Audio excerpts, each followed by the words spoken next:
السلام علیکم، امید ہے آپ سب خیریت سے ہوں گے۔ آج کی کہانی ہمیں محترمہ زنیرہ نے بھیجی ہے۔ انہوں نے بتایا کہ یہ کہانی میری دادی نصرت کی ہے اور ہمارے خاندان میں بہت مشہور ہے۔ میں اپنے عزیزوں کے لیے سنانا چاہتی ہوں اپنی دادی کی زبانی۔ میری دادی کا نام نصرت تھا۔ وہ ایک باوقار، شخصیت والی اور اچھی مالی حالت والی خاتون تھی۔ کئی فلاحی ادارے چلاتی تھی۔ انہیں گزرے 10 سال ہو گئے، لیکن میں نے چاہا کہ ان کی یاد کو زندہ رکھوں اور ان کی کہانی اور ان کے ساتھ پیش آنے والے واقعات آپ کو سناؤں۔ یہاں سے میں دادی کی زبانی بتاتی ہوں۔ میری عمر 16 سال تھی۔ ہمارے گاؤں میں میری عمر کی لڑکیوں کے 2 بچے ہوتے تھے، لیکن میں کنواری رہ گئی تھی، اور اس کی وجہ یہ تھی کہ میں زیادہ تر سال اپنے چچا کے گھر شہر جاتی رہتی تھی۔ اب داستان کچھ یوں تھی کہ ہم ایک معمولی گھرانے سے تھے، 7 بچے تھے، بڑا کنبہ تھا۔ میرے والد حاجی غلام رسول کی مالی حالت درمیانی سے نچلی سطح کی تھی۔ میرے چچا رؤوف جب میں بہت چھوٹی تھی شہر گئے اور وہاں کام کرنے لگے۔ جس دکان پر چچا رؤوف کام کرتے تھے، اس کے مالک کی ایک بیٹی تھی جو چچا سے کچھ سال بڑی تھی۔ جب مالک نے دیکھا کہ چچا ہوشیار، چالاک اور کام کا ماہر ہے، تو اس نے انہیں اپنی بیٹی سے شادی کی پیشکش کر دی۔ ہم بچپن سے چچا اور چچی کے بارے میں یہی سنتے آئے تھے کہ چچا رؤوف اس شخص کے مال و دولت کے لیے اس بڑی عمر کی لڑکی سے شادی کرنے گئے۔ جب میں 11 سے 12 سال کی تھی، چچا رؤوف کے 6 بچے تھے۔ ان کی بیوی تھوڑی بیمار رہتی تھی، لیکن چچا ان کی دیکھ بھال کرتے تھے۔ سسرال کا سارا مال و دولت چچا رؤوف کے پاس تھا اور ان کی مالی حالت اچھی تھی۔ جب ہم چھوٹے تھے، عید پر ہمارے والدین ہم میں سے 1 یا 2 کو لے کر چچا رؤوف کے گھر عید ملنے جاتے۔ پتہ نہیں جو بھی بچہ جاتا بہت خوش ہوتا، کیونکہ چچا کا گھر بھرا ہوا ہوتا، بہترین خشک میوے، بہترین کھانا، غرض ہمارے لیے چند دن مزے سے گزرتے۔ لیکن ہر سال ایسا نہیں ہوتا تھا، کیونکہ ہم 7 بچے تھے۔ میرے والدین کی مجال نہیں تھی کہ سب کو لے کر جاتے، اس لیے ہر بار 1-2 بچوں کو لے کر جاتے، اور جو بچے چچا رؤوف کے گھر جاتے واپس آ کر دوسرے بچوں کو بتاتے کہ انہوں نے یہ کھایا، وہ کھایا۔ ایک بار ہم چچا رؤوف کے گھر گئے تو میری چچی، جو بڑی ہوشیار تھی، میرے والد حاجی غلام رسول سے کہا، اگر تمہارا نصرت سے کوئی کام نہیں تو کبھی سال میں چند مہینے اسے ہمارے پاس بھیج دیا کرو۔ یہاں بہت کام ہے، میرے بچے ہیں، میری مدد کرے۔ میرے والد، جو خدا سے کم کھانے والا مانگ رہے تھے، جب انہیں یہ پیشکش ہوئی تو انہوں نے مجھ سے کہا، تم اپنی چچی کے پاس چند مہینے رہنے جاؤ گی۔ میں، جو خدا سے یہی مانگ رہی تھی، کیونکہ چچا کے گھر مزہ تھا، چچی مہربان، چچا مہربان، نے کہا، ہاں جاؤں گی۔ چنانچہ میں 11 سے 12 سال کی عمر سے سال میں 2 مہینے، کبھی 5 سے 6 مہینے چچا رؤوف کے گھر رہنے لگی۔ ان کے بچے بھی بہت تھے، چچی کو بہت کام تھا، میں ہوشیار تھی، ان کی مدد کرنے جاتی اور مجھے بھی مزہ آتا۔ لیکن یہ بات میری ماں جنان بی بی کے کانوں تک پہنچی کہ گاؤں میں میری برائی ہو رہی ہے۔ کچھ لوگ میرے پاس رشتہ بھیجنے آتے تو دوسرے کہتے، یہ لوگ اپنی لڑکی کو شہر بھیج دیتے ہیں، کبھی 2 سے 3 مہینے، کبھی 6 مہینے۔ والدین اس لڑکی کے سر پر نہیں ہوتے، بس چچا ہے، ہم اس لڑکی کو مناسب نہیں سمجھتے۔ یوں ہوا کہ گاؤں میں جہاں لوگ ایک دوسرے کی باتیں سنتے تھے، میرے پاس کوئی رشتہ نہیں آیا۔ مجھے یاد ہے جب میں تقریباً 15 سے 16 سال کی تھی، میری ماں جنان بی بی بہت پریشان تھی کہ میرا کوئی رشتہ نہیں آتا۔ وہ والد سے جھگڑتی کہ تمہیں یہ بچی اتنا اپنے بھائی کے پاس نہیں بھیجنا چاہیے تھی، اب لوگ اس کے پیچھے باتیں بنا رہے ہیں، لوگ کہتے ہیں اس لڑکی کا کوئی فائدہ نہیں، پتہ نہیں کدھر جاتی ہے۔ غرض ماں بہت پریشان تھی کہ میرے پاس کوئی رشتہ نہیں آتا، لیکن میں خود پچھلے 2-3 سالوں سے شکیل نامی لڑکے سے چھپ کر باتیں کر رہی تھی۔ شکیل چودھری منظور کا بیٹا تھا، جس کی ہمارے گاؤں میں اچھی حیثیت تھی۔ اس کے پاس کئی زمینیں تھیں جو اس نے دوسرے کسانوں کو دے رکھی تھی۔ میرے والد حاجی غلام رسول کی اپنی بھی ایک چھوٹی سی زمین تھی۔ وہ چودھری منظور کی کئی زمینوں پر کام کرتے تھے۔ چودھری منظور کی کئی بیویاں اور بچے تھے۔ اس کے بڑے بیٹے بہت سخت اور بد اخلاق تھے۔ ہم نے اپنے والد سے سنا تھا کہ جب کسانوں کو پیسے دینے ہوتے اور چودھری منظور کے بڑے بیٹے حساب کتاب کرنے آتے تو بہت کم پیسے دیتے اور بدتمیزی کرتے، لیکن کہتے تھے کہ اگر خود چودھری منظور آ جائے اور اس کا سر بھاری نہ ہو تو وہ زیادہ پیسے دیتا ہے۔ چودھری منظور کا ایک چھوٹا بیٹا تھا شکیل، جس کے اپنے بھائیوں اور والد کے ساتھ زیادہ اچھے تعلقات نہیں تھے۔ گاؤں والے کہتے تھے کہ جب شکیل حساب کتاب کرتا ہے تو وہ کسانوں کو زیادہ فراخ دلی سے پیسے دیتا ہے۔ سب اسے پسند کرتے تھے، کہتے تھے وہ مہربان ہے، اپنے بھائیوں جیسا نہیں۔ پچھلے 1-2 سالوں سے میں اپنے والدین کی آنکھوں سے چھپ کر شکیل سے باتیں کر رہی تھی۔ مجھے شکیل کی باتوں سے بہت سکون ملتا تھا۔ شکیل نے مجھ سے کہا، میں تم سے محبت کرتا ہوں، تمہارے پاس رشتہ بھیجنا چاہتا ہوں، لیکن میرے والدین مانتے نہیں۔ وہ میرے لیے اپنے بھائی کی بیٹی لینا چاہتے ہیں۔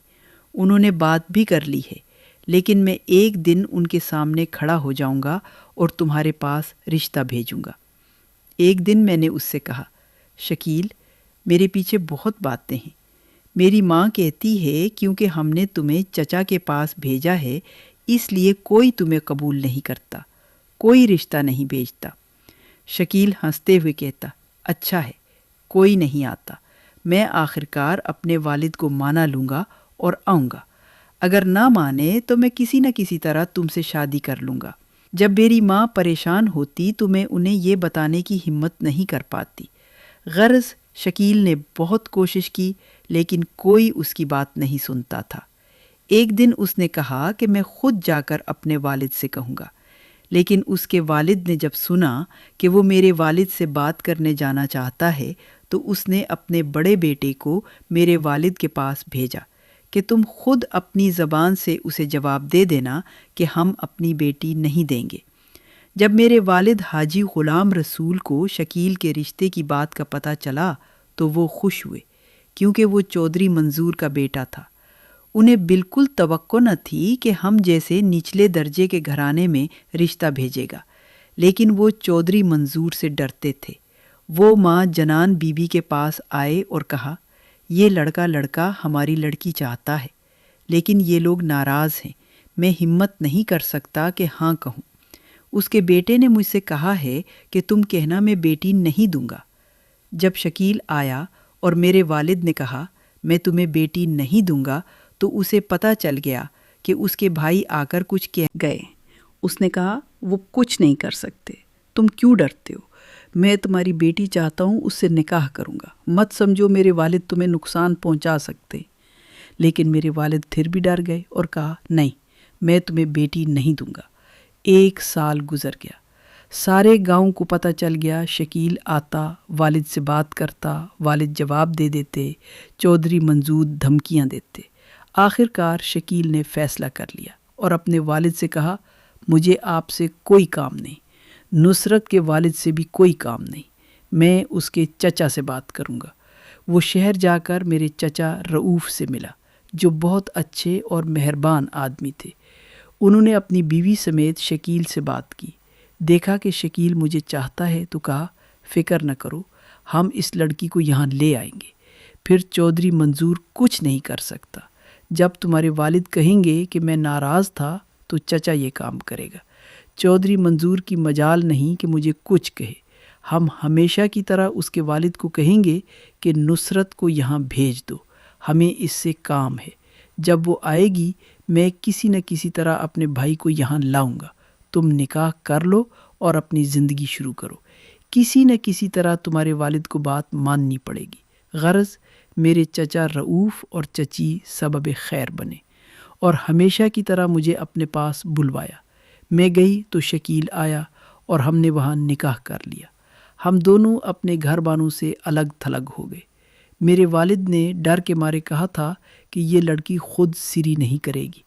چودھری منظور نے کہہ دیا تھا کہ اس لڑکے کا کوئی حق نہیں، وہ میرا بیٹا نہیں۔ ہمارا کوئی سہارا نہیں تھا، لیکن اپنے چچا رؤوف چچی کی حمایت سے ہم نے نکاح کر لیا۔ ایک مولوی کو گھر بلایا، نکاح پڑھا اور کہا جاؤ اپنی زندگی شروع کرو، کسی سے کوئی سروکار نہ رکھو۔ میرے چچا نے بتایا کہ جب انہوں نے چچی سے شادی کی، بہت سے لوگوں نے مخالفت کی کہ وہ تم سے بڑی ہے، اپنی بیٹی تمہارے سر باندھنا چاہتے ہیں، لیکن میں نے ان باتوں کی پرواہ نہیں کی۔ میں محبت کرتا تھا، اس سے شادی کی اور اب میری زندگی اچھی ہے۔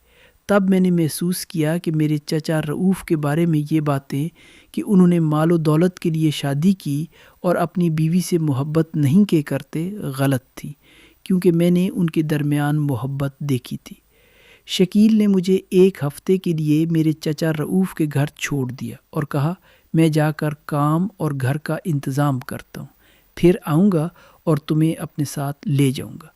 دوسری طرف سے مسلسل پیغامات آ رہے تھے کہ شکیل کے والد اور چچا نے دھمکیاں دی ہیں، اور میرے والد نے پیغام بھیجا تھا کہ اب وہ اپنا پاؤں گاؤں میں نہیں رکھے گی، نصرت اب میری بیٹی نہیں۔ خواہ وہ چودھری منظور کے ڈر کی وجہ سے تھا یا کسی اور وجہ سے، غرض انہوں نے ہمیں نکال دیا تھا۔ ایک ہفتہ میں اپنے چچا رؤوف اور چچی کے گھر رہی۔ انہوں نے مجھے بہت دلاسا دیا کہ تمہارا شوہر اچھا ہے، اچھا لڑکا ہے، اپنی زندگی سے جڑی رہو، کسی سے کوئی سروکار نہ رکھو۔ شکیل گیا اور کام ڈھونڈ لیا، ایک گھر بھی ڈھونڈ لیا، پھر 1-2 ہفتوں بعد میرے لیے آیا۔ شکیل نے جو گھر لیا تھا وہ ہمارے شہر کے کنارے پر تھا۔ ایک بڑا سا گھر تھا، لیکن اس کا دروازہ بوسیدہ تھا۔ ایک لکڑی کا دروازہ تھا جس کے ایک طرف بھیڑوں کا باڑا تھا اور دوسری طرف تنور تھا۔ بیچ میں صرف 2 کمرے قابل استعمال تھے۔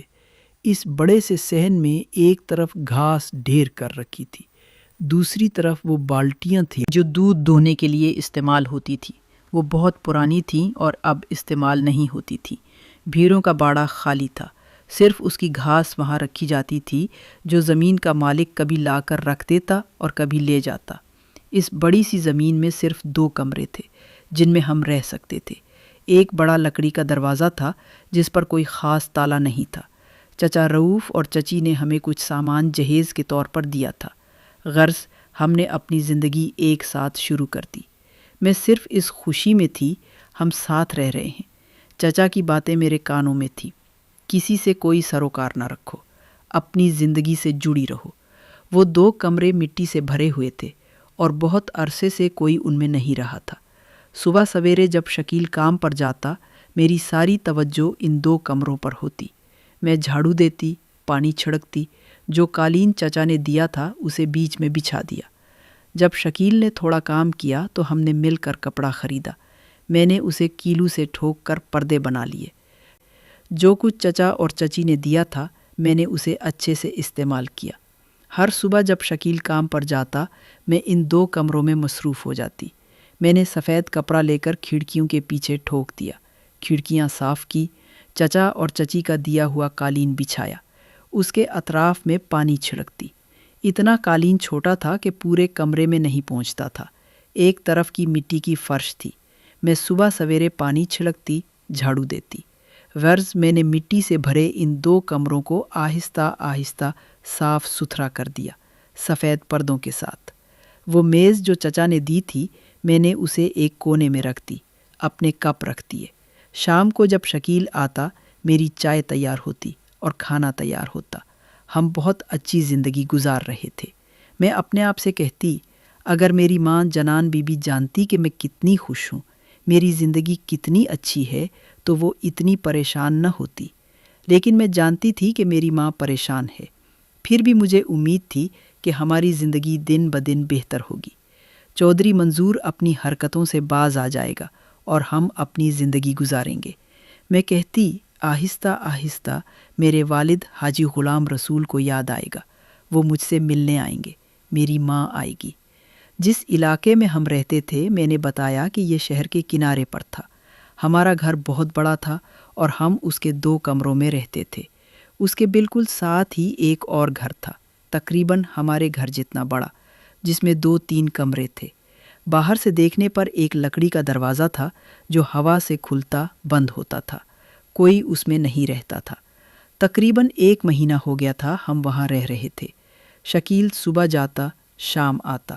ایک دن میں نے دیکھا کہ پڑوس والے گھر سے آوازیں آ رہی ہیں۔ میں نے جھانک کر دیکھا، کچھ آمد و رفت تھی۔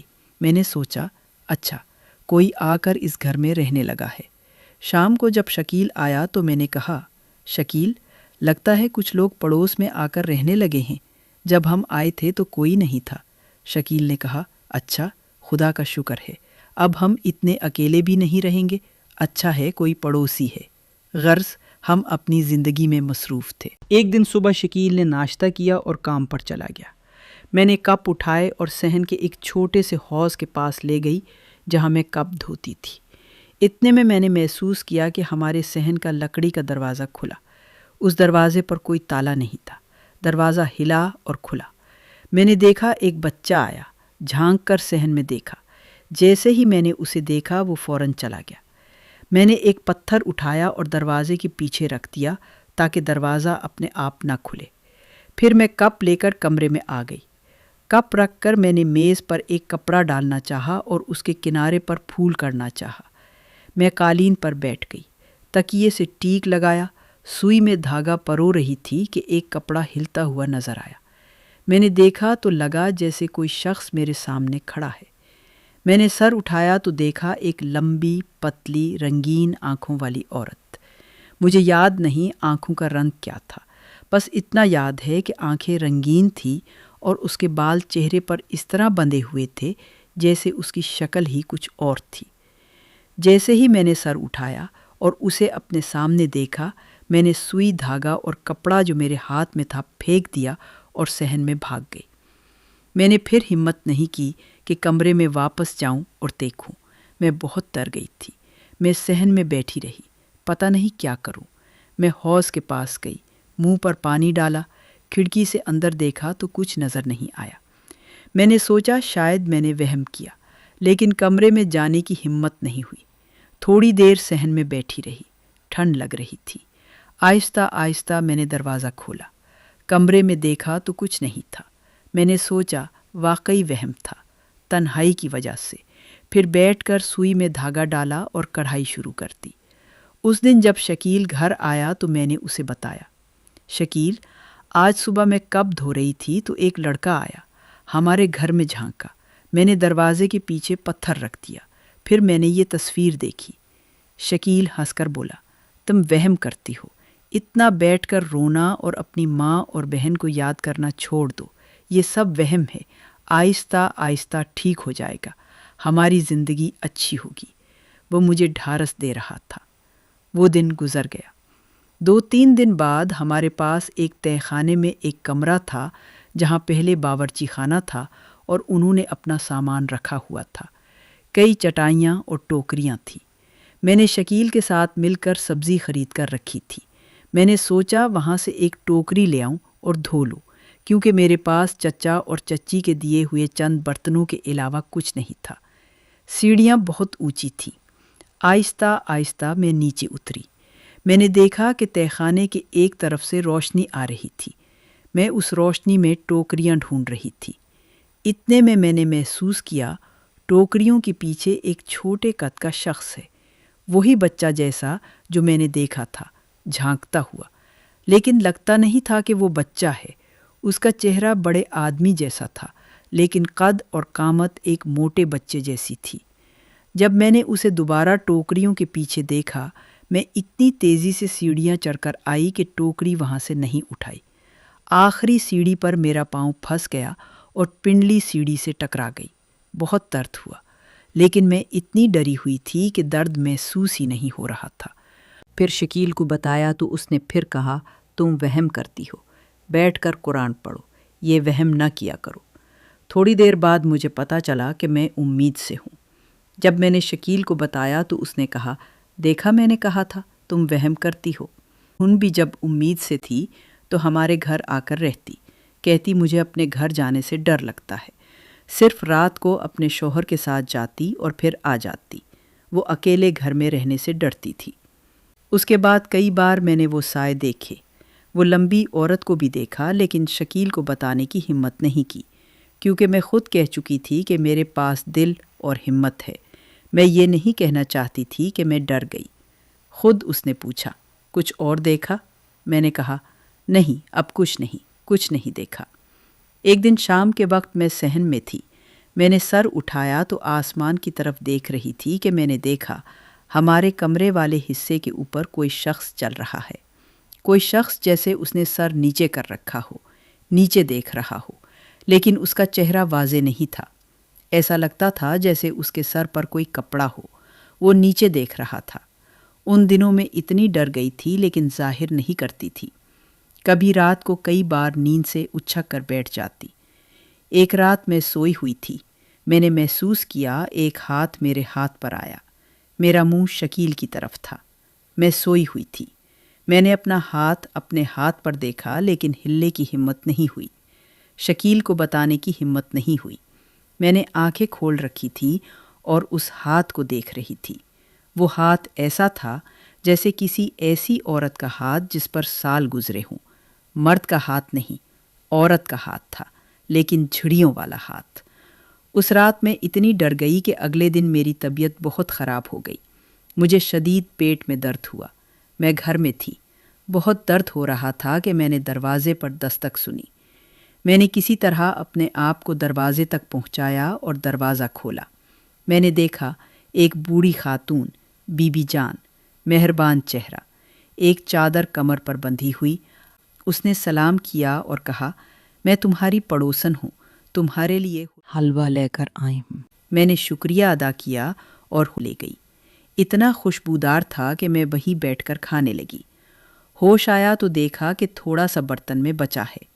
میں نے سوچا، کاش میں نے شکیل کے لیے بچا لیا ہوتا، کتنا مزیدار تھا یہ۔ اچانک مجھے یاد آیا کہ اب میرے پیٹ میں درد نہیں ہو رہا۔ یہ آتے ہی درد ختم ہو گیا۔ جو تھوڑا سا بچا تھا میں نے شکیل کے لیے ایک کپ میں رکھ دیا، اس پر کپڑا ڈال دیا۔ پلیٹ دھو کر میں اپنی پڑوسن بی بی جان کو واپس دینے کے لیے نکلی۔ میں اس گھر کی طرف گئی جہاں پہلے کوئی نہیں رہتا تھا۔ پھر ایک خاندان آیا تھا۔ میں نے دروازہ کھٹکھٹایا، بہت کھٹکھٹایا، لیکن کسی نے دروازہ نہیں کھولا۔ ان کا دروازہ بھی ہماری طرح تھا، کوئی تالا نہیں تھا۔ میں نے دروازے کو زور لگایا، اندر دیکھا تو صحن میں کوئی نہیں تھا، نہ ہی صحن میں پانی بکھیرا گیا تھا۔ اس گھر میں کوئی نہیں رہ رہا تھا۔ میں نے کھڑکیوں سے دیکھا، کچھ نہیں تھا۔ میں پلیٹ لے کر باہر آ گئی اور سوچا کہ ہمارا کوئی اور پڑوس نہیں ہے۔ یہ خاتون بی بی جان کہہ رہی تھی، میں تمہاری پڑوسن ہوں۔ کاش میں پوچھ لیتی کہ یہ حلوہ کیسے بنایا ہے، کم از کم اگر پیٹ میں درد ہوتا تو بنا کر کھا لیتی۔ جیسے ہی میں گلی میں اپنے گھر کی طرف آ رہی تھی، میں نے وہ بوڑھی عورت بی بی جان کو دیکھا۔ میں نے کہا، خاتون آپ یہاں ہیں؟ میں آپ کی پلیٹ واپس لائی تھی۔ خدا آپ کے ہاتھوں کو سلامت رکھے، یہ کتنا مزیدار تھا۔ کیا آپ بتا سکتی ہیں کیسے بنایا؟ میرے پیٹ میں بہت درد تھا، یہ کھایا تو درد ختم ہو گیا۔ جب میں نے اسے یہ بتایا تو وہ خوش ہوئی، مسکرائی اور کہنے لگی، تم نہیں بنا سکتی، جب بھی چاہو مجھے بتا دینا، میں بنا دوں گی۔ میں نے اسے پلیٹ دے دی اور اپنے گھر صحن میں آ گئی۔ میں نے سوچا کیسے ممکن ہے کہ ان کے گھر میں کوئی نہیں تھا۔ پھر وہ آئی اور گئی اور ان کے گھر سے آوازیں آتی ہیں، لوگ آتے جاتے ہیں، شاید کبھی ان کے صحن میں کوئی نہیں ہوتا۔ میں نے اس کے بارے میں زیادہ نہیں سوچا۔ میں گھر آئی اور سوچا کہ رات کے کھانے میں کیا بناؤں، اور کتنی اچھی بات ہے کہ میرا درد ختم ہو گیا۔ میں سوچ رہی تھی کہ جو ہاتھ میں نے اپنے ہاتھ پر دیکھا تھا اس کے بارے میں شکیل کو بتاؤں یا نہیں۔ اتنے میں شکیل آ گیا۔ ہم نے ساتھ کھانا کھایا۔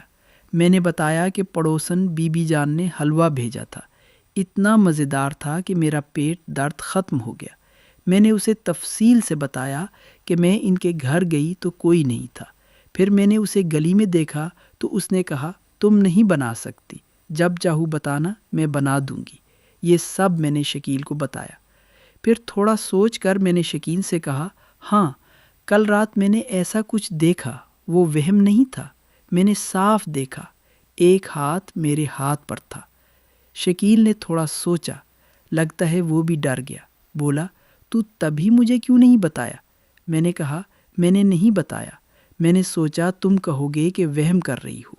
اس نے کہا اچھا، اگر تمہاری طبیعت بہت خراب ہو رہی ہے تو یا تو تم اکیلے ڈر رہی ہو یا میں اس پڑوسن خاتون بی بی جان سے کہوں کہ تمہارا خیال رکھے یا تمہیں لے جاؤں۔ کچھ دن اپنی چچی کے پاس رہو، تمہارے والدین سے تو کوئی خبر نہیں، کسی نے ہمارے بارے میں پوچھا تک نہیں۔ میں نے خود سے کہا اگر میرے والد حاجی غلام رسول ہمارے میں نہیں پوچھتے، کم از کم تمہارے والدین تم سے ملنے آتے۔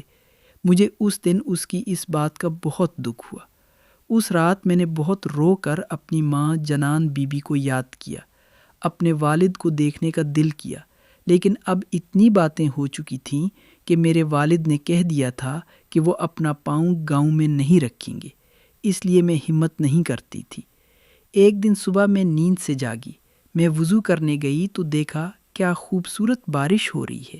میں بارش میں کھڑی ہو گئی، پھر ماں کو یاد کیا، بہت روئی، پھر وضو کیا اور اندر آ کر جائے نماز پر بیٹھ گئی۔ میں نے اپنے آپ سے کہا اس گرمی کے موسم میں اتنی اچھی بارش ہو رہی ہے، بالکل بعید ہے کہ گرمیوں میں ایسی بارش آئے۔ اچانک مجھے حیرت ہوئی، میں اٹھی اور کھڑکی کے پاس بھاگ کر کھڑکی کھولی تو دیکھا زمین خشک ہے، کوئی بارش نہیں ہوئی۔ اسی وقت میں نے شکیل کو جگایا، شکیل اٹھو، میں ابھی صحن میں جا کر وضو کر رہی تھی، دیکھو میرے بال بھیگے ہوئے ہیں، میرے کپڑے بھیگے ہوئے ہیں۔ میں بارش میں کھڑی اپنی ماں کو یاد کر رہی تھی۔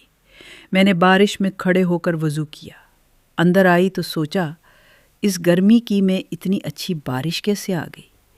پیچھے مڑ کر دیکھا تو بارش نہیں۔ شکیل بیچارہ کچھ نہیں کہہ سکتا تھا، بس دیکھ رہا تھا۔ کبھی کبھی ایسی باتیں کرتا تھا کہ میں بھول جاؤں۔ اس دن میں نے نماز پڑھی اور وہ دن بھی گزر گیا۔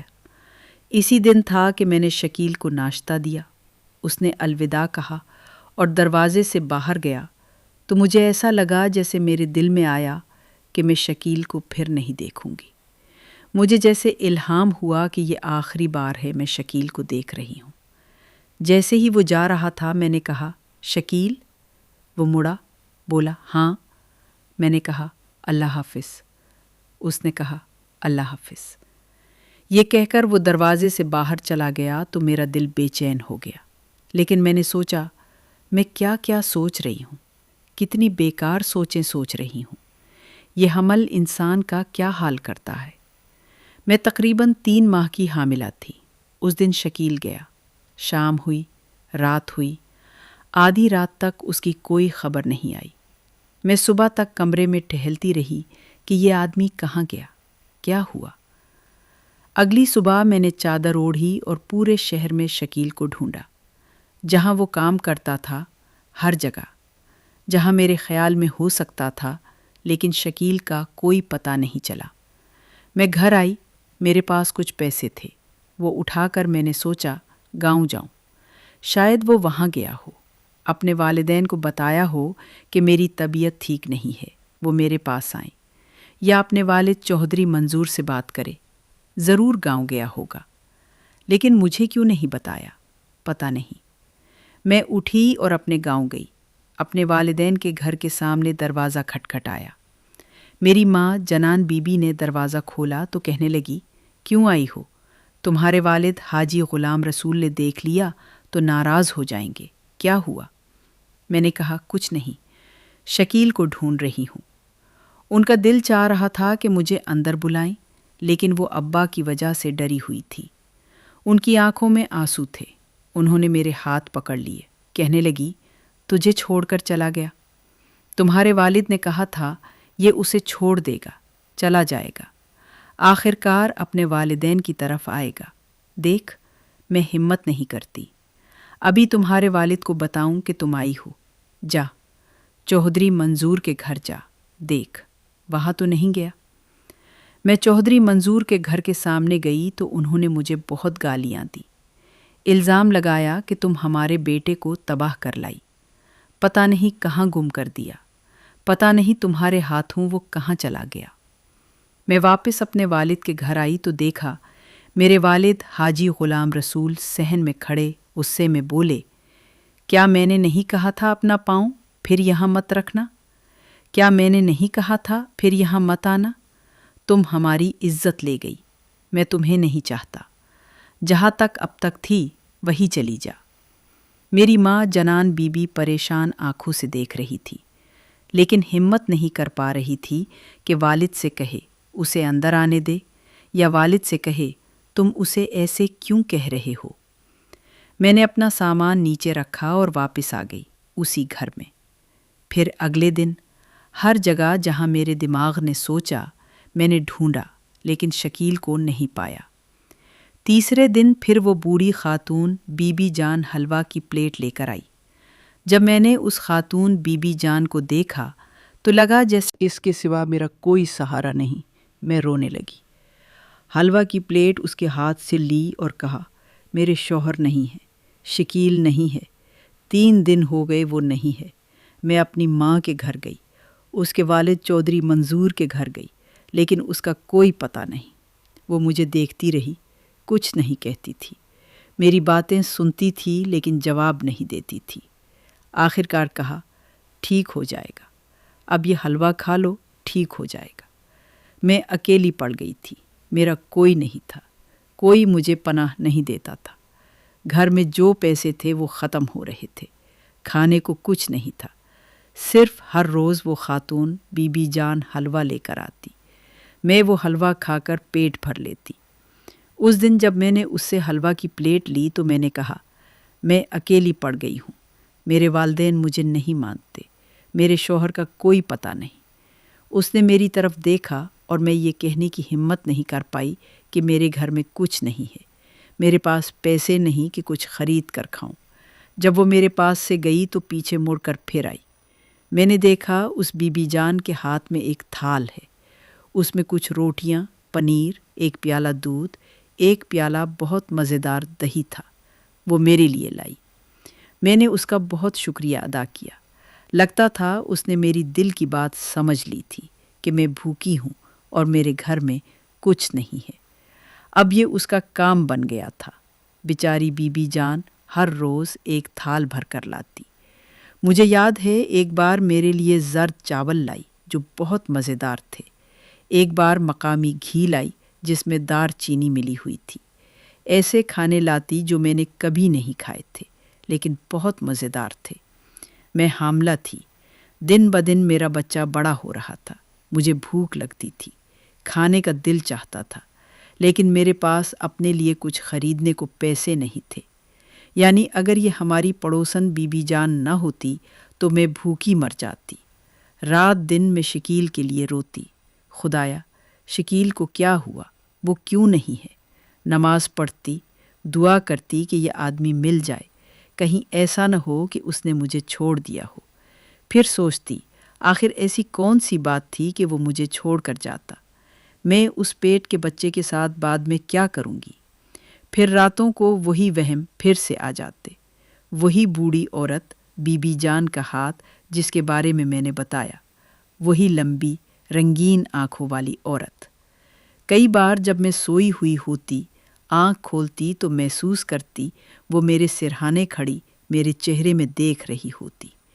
ایک دن دوپہر کے وقت میں نماز پڑھ رہی تھی، آنسو بہا رہی تھی، میں خود سے ڈر رہی تھی اور کہہ رہی تھی، یا اللہ میں اتنی بے پناہ کیوں ہوں، میرا کوئی کیوں نہیں؟ میں نے سر اٹھایا تو دیکھا کئی سفید کپڑے پہنی ہوئی خواتین، ان کے سفید کپڑے تھے، واضح تھا کہ وہ خواتین ہیں کیونکہ ان کے لمبے بال تھے۔ وہ میرے چاروں طرف بیٹھی تھی۔ جب میں نے انہیں دیکھا تو ڈر نہیں لگا، بلکہ ایسا لگا جیسے میں سو گئی ہوں، جیسے بے ہوش ہو گئی ہوں۔ جب میں نے آنکھ کھولی اور اپنے ارد گرد دیکھا تو ان خواتین کا کوئی نشان نہیں تھا، لیکن لگتا تھا مجھے کئی گھنٹے سوئے ہوئے ہیں، کیونکہ زیادہ تر راتوں کو مجھے نیند نہیں آتی تھی۔ بس شکیل کے بارے میں سوچتی کیا کروں، کہاں جاؤں؟ لیکن اس دن کئی گھنٹے میں ایسے سوئی کہ میری طبیعت ٹھیک ہو گئی تھی۔ پھر وہ بوڑھی پڑوسن خاتون بی بی جان ہر بار میرے لیے کھانا لاتی۔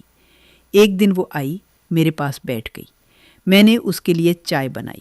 اس نے چائے ایک طرف رکھ دی اور کہنے لگی، میں تم سے ایک بات کہتی ہوں، شکیل واپس نہیں آئے گا، تمہارے شوہر کو مار دیا گیا ہے۔ کسی گاؤں میں تمہارے شوہر کو مار دیا گیا ہے۔ جب اس نے مجھ سے یہ کہا تو میں یقین نہیں کر سکی۔ میں نے کہا، خدا کے لیے آپ کو کس نے بتایا؟ کہیں ایسا تو نہیں کہ چودھری منظور کی طرف سے کسی نے آپ سے کہا ہو کہ یہ بات میرے کانوں تک پہنچا دیں؟ اس نے کہا، نہیں، کسی نے مجھ سے کچھ نہیں کہا۔ بیٹی نصرت، تمہارے شوہر واپس نہیں آئیں گے، تمہارے شوہر کا انتقال ہو گیا ہے۔ میں تمہارا خیال رکھوں گی، میرے بچے تمہارا خیال رکھیں گے، فکر نہ کرو، ہم تمہارا خیال رکھیں گے۔ جب تم بچے کو جنم دو گی میں تمہیں بتاؤں گی بعد میں کیا کرنا ہے، فکر نہ کرو۔ اس کی آواز میں ایک سوز تھا جو سکون دیتا تھا، جیسے تم بچے ہو اور تمہاری ماں تمہیں لوری سنا رہی ہو، ایسا احساس امن تھا۔ اس دن اس نے مجھ سے بہت باتیں کی، ورنہ ہمیشہ اتنا ہی کہ کھانا لا کر دے، میں سلام کروں، وہ جواب دے۔ اس دن وہ میرے پاس بیٹھی اور یہ باتیں کی۔ آخر میں بات ختم ہوئی تو میں نے سر نیچے کر لیا۔ میرے ہاتھ اس بی بی جان کے ہاتھوں میں تھے۔ میں نے محسوس کیا وہی ہاتھ ہے جو اس رات جب شکیل میرے پاس تھا میں نے اپنے ہاتھ پر محسوس کیا تھا، وہی ہاتھ ہے۔ اتنے میں اتنی ڈر گئی کہ اپنا ہاتھ اس کے ہاتھ سے کھینچ لیا، لیکن اس نے کوئی رد عمل ظاہر نہیں کیا۔ میری آنکھوں میں دیکھا، مسکرائی اور کہنے لگی، اگر تمہیں کچھ چاہیے مجھے بتا دینا۔ بغیر چائے پیے چلی گئی۔ اس دن میری ایسی حالت، میری طبیعت بھی اچھی تھی اور بری بھی، پتہ نہیں کیسے بیان کروں، لیکن ہوش آیا تو دیکھا کہ یہ چند مہینے اس خاتون بی بی جان کے لائے کھانوں اور کبھی کبھار کی باتوں سے میں اس گھر میں رہ رہی ہوں۔ مجھے کسی چیز کی کمی نہیں ہے، شکیل کی کوئی خبر نہیں ہے۔ میں تقریباً 9 ماہ کی حاملہ تھی۔ ایک دن میں کمرے میں بیٹھی سوچ رہی تھی کہ اگر میری زچگی ہو گئی تو جس دن مجھے درد ہو میں اس خاتون بی بی جان سے کہوں گی، ہاں میرا کوئی نہیں ہے، مجھے اس سے کہنا پڑے گا۔ لیکن کئی بار جب میں اس بی بی جان کے پاس گئی جس گھر میں وہ رہتی تھی، دروازہ آدھا کھلا ہوتا اور اس گھر میں کوئی نہیں ہوتا تھا۔ میں یقین نہیں کرنا چاہتی تھی کہ جو کچھ میں دیکھ رہی ہوں وہ سپر نیچرل ہے، لیکن میرے پاس چارہ بھی نہیں تھا۔ میں ایسی زندگی میں تھی جہاں میرا کوئی سہارا نہیں تھا، صرف وہ خاتون بی بی جان تھی جو میرا سہارا تھی، صرف میں اس پر بھروسہ کر سکتی تھی۔ صبح جب مجھے زچگی کا درد ہوا تو وہ خاتون بی بی جان میرے سرہانے موجود تھی۔ اس نے دروازہ کھولا، اندر آئی۔ اس کے ساتھ 2-3 اور بوڑھی خواتین تھیں اور 2-3 جوان خواتین تھیں جو میرے کام کر رہی تھیں، آتی جاتی تھیں۔ ایسا لگتا تھا جیسے میرے گھر میں جہاں میرا کوئی نہیں تھا، زچگی میں مدد کے لیے سب آ گئے ہوں۔ ہر کوئی ایک کام کر رہا تھا، کوئی حوض کے پاس برتن دھو رہا تھا، کوئی میرے کام کر رہا تھا، بچہ پیدا ہوا اس کے کام کیے۔ زچگی کو 2-3 دن ہو چکے تھے کہ وہ خاتون بی بی جان میرے پاس تھی، میرے کام کر رہی تھی۔ میں اپنے بیٹے کو دودھ پلا رہی تھی کہ اس نے اپنا چہرہ میرے قریب لایا اور کہنے لگی، نصرت میں تم سے ایک بات کہنا چاہتی ہوں۔ میں جانتی ہوں تم میں سننے کی ہمت ہے، ہم تم لوگوں میں سے نہیں ہیں۔ میں تم سے بہت پیار کرتی ہوں، تم سے بھی اور تمہارے بچے سے بھی۔ میں تم سے ایک بات کہتی ہوں، میری بات سنو۔ تمہارا کوئی نہیں ہے، تمہارے شوہر واپس نہیں آئیں گے۔ میں چاہتی ہوں کہ اس کے بعد تمہاری زندگی آسان ہو، تم بہت اچھی عورت ہو۔ جیسے وہ میرے قریب آ کر باتیں کر رہی تھی، میں صرف اس کے باقی الفاظ کا انتظار کر رہی تھی کہ وہ کیا کہتی ہے۔ اس نے کہا، دیکھ ایک گاؤں ہے۔ اس نے گاؤں کا نام بتایا، شہر کا نام بتایا۔ جب تم ٹھیک ہو جاؤ تو اٹھ کر وہاں چلی جانا۔ وہاں ایک آدمی ہے طاہر نام کا، اس کے پاس جانا اور اس سے کہنا کہ وہ خزانہ جو مجھے دینا تھا وہ تمہیں کچھ دے گا، وہ لے کر دوسرے گاؤں چلی جانا۔ اس نے دوسرے گاؤں کا پتہ دیا۔ جب تم اس طاہر کے پاس جاؤ گی تو وہ تمہیں وہ پیکج، وہ خزانہ دے گا، تمہیں پیسے دے گا۔ وہ پیسے لے کر اپنے لیے زندگی بنا لو، اپنے بچے کی ماں بن کر رہو۔ جب اس نے مجھ سے یہ کہا تو میں اتنی حیران اور پریشان ہو گئی کہ سوچنے لگی یہ کیا مطلب ہے؟ ہم تم میں سے نہیں ہیں کا کیا مطلب ہے؟ اس کی باتیں میرے سر میں گھوم رہی تھی۔ میں نے دیکھا وہ خود وہاں نہیں تھی۔ دوسری طرف میں بچے کو دودھ پلا رہی تھی، بچہ سو گیا۔ مجھے پتہ ہی نہیں چلا کہ کتنا وقت گزر گیا، لیکن اس کی باتیں میرے سر میں تھیں۔ اس رات میری طبیعت بہت خراب تھی۔ میں ظاہر نہیں کرنا چاہتی تھی، میں کہنا چاہتی تھی کہ میں نے وہم کیا، لیکن دیکھا نہیں یہ لوگ ان دنوں موجود تھے جب ان کا آنا جانا یاد آتا، جب اس کی بات یاد آتی کہ ہم تم لوگوں میں سے نہیں ہیں تو میں بہت ڈر جاتی، لیکن میرے پاس کوئی چارہ نہیں تھا۔ اگلی صبح میں اٹھی، اپنے بچے کو گود میں لیا اور اسی گاؤں میں گئی جس کا اس نے پتہ دیا تھا۔ وہاں میں نے طاہر نامی ایک آدمی کو ڈھونڈا۔ وہ ایک لمبا گورا آدمی تھا۔ میں نے اس سے وہی جملہ کہا جو اس خاتون بی بی جان نے کہنے کو کہا تھا، وہ خزانہ جو تمہیں مجھے دینا تھا وہ دے دو۔ اس نے میرے لیے ایک لکڑی کا بھورا رنگ کا ڈبہ نکالا جس میں ایک تالا لگا تھا۔ اس نے کہا، یہ لے جا، اسی گاؤں میں جس کا اس خاتون نے تمہیں پتہ دیا تھا۔ میں نے ڈبہ اٹھایا اور اس گاؤں میں گئی۔ وہاں ایک آدمی تھا جو بوڑھا سا تھا، لگتا تھا وہ امیر آدمی۔ اس گاؤں میں اس کا بہت خوبصورت گھر تھا۔ جب میں نے اس کا نام بتایا تو میں نے اسے گاؤں میں ڈھونڈ لیا، یعنی سارا پتہ درست تھا۔ جب میں نے اس آدمی کو ڈھونڈ لیا تو میں نے وہ ڈبہ اس کے حوالے کر دیا۔ اس نے مجھے پیسے دے دیے۔ وہ پیسے جو اس آدمی نے مجھے دیے میں ایک بڑی گٹھری میں باندھ کر اپنے شہر لائی، گھر خریدا، گھر کا سامان خریدا، بالکل اپنے پچھلے گھر واپس نہیں گئی۔ بعد میں مجھے یاد آیا کہ اس خاتون بی بی جان کی آخری بات یہ تھی کہ پھر یہاں مت آنا، لیکن مجھے اس کی بات بالکل یاد نہیں تھی۔ کچھ عرصے بعد مجھے یاد آیا کہ اس نے ایسی بات بھی کہی تھی، لیکن میں خود واپس نہیں جانا چاہتی تھی۔ میں نے گھر خریدا، گھر کا سامان خریدا، اپنے بچے کے ساتھ ان پیسوں سے زندگی گزار سکی۔ کچھ عرصے میں ایک آدمی ملا جس نے میرے پیسے کاروبار میں لگائے اور ماہانہ پیسے دے دیتا۔ پھر آہستہ آہستہ میں نے اپنے بیٹے کو بڑا کیا۔ میرا بیٹا جوان ہوا، اس نے خود اپنا کام شروع کر دیا اور میں نے زندگی گزار دی۔ اس کے بعد میری دادی نصرت نے شادی نہیں کی۔ میرے والد ان کے اکلوتی اولاد ہیں اور ہم 2 بہنیں ہیں۔ انہوں نے کہا، شاید چینل کے سامعین کے لیے بہت عجیب ہو، لیکن یقین کرو یہ واقعہ میری دادی نصرت کے ساتھ پیش آیا۔ ہمارے رشتہ دار، ہمارے دوست، سب میرے دادی نصرت کے اس واقعے سے واقف ہیں جو انہوں نے سب کو سنایا تھا۔ شکریہ محترمہ زنیرہ صاحبہ ہمیں یہ کہانی بھیجنے کے لیے۔ اللہ آپ کی دادی کی مغفرت کرے۔ آپ سننے والوں کا بھی تہہ دل سے شکریہ۔ ویڈیو پسند آئی ہو تو ضرور چینل سبسکرائب کریں اور مجھے دعاؤں میں یاد رکھیے گا۔ اللہ حافظ۔